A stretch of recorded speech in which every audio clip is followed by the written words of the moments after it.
بسم اللہ الرحمن الرحیم۔ السلام علیکم ورحمۃ اللہ وبرکاتہ۔ محترم ناظرین، آپ حضرات کے سامنے نبی اکرم صلی اللہ علیہ وسلم کی سیرت کا تذکرہ چل رہا ہے۔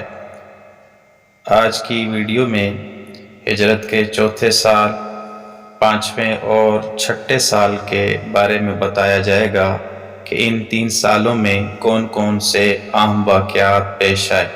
ہجرت کا چوتھا سال،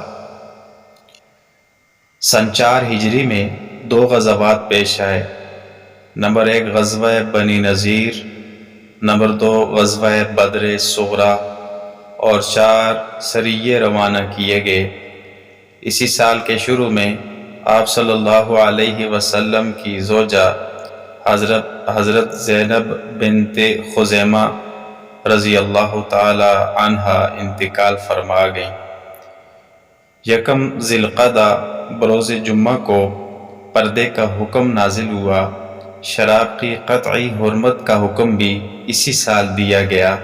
نیز حضرت ام سلمہ رضی اللہ عنہا اسی سال ماہ جمادی ثانیہ میں آپ کے عقد میں آئیں۔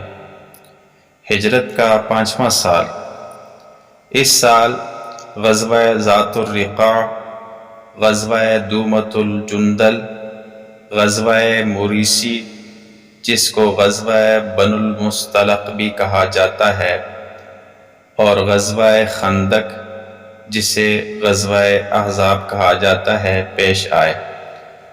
غزوہ بن المصطلق سے واپسی پر تیمم کا حکم نازل ہوا۔ اسی سال ماہ شعبان میں حضرت جویریہ رضی اللہ عنہا آپ صلی اللہ علیہ وسلم کے عقد نکاح میں آئی، اور اسی سال حضرت زینب بنت جحش بھی آپ کی منکوحہ بنی۔ ہجرت کا 6واں سال، اس سال غزوہ بنی لحیان، غزوہ غابہ اور صلح حدیبیہ کے واقعات پیش آئے۔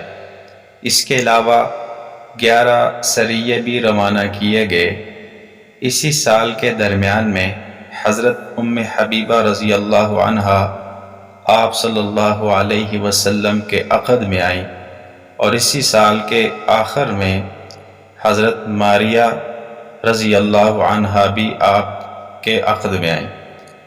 اسی سال حضرت خالد بن ولید رضی اللہ تعالیٰ عنہ اور حضرت عمر بن عاص رضی اللہ تعالیٰ عنہ بھی مسلمان ہوئے۔